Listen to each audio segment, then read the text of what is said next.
جو لوگ کافر ہوئے اس دن نہ تو ان کا مال ہی اللہ کے عذاب سے ان کو بچا سکے گا اور نہ ان کی اولاد ہی کچھ کام آئے گی،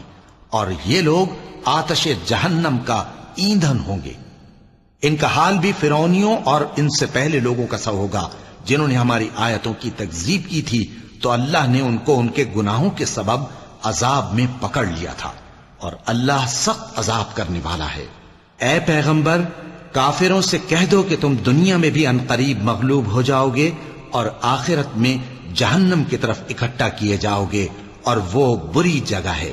تمہارے لیے دو گروہوں میں جو جنگ بدر کے دن آپس میں بھڑ گئے قدرت الہی کی عظیم الشان نشانی تھی۔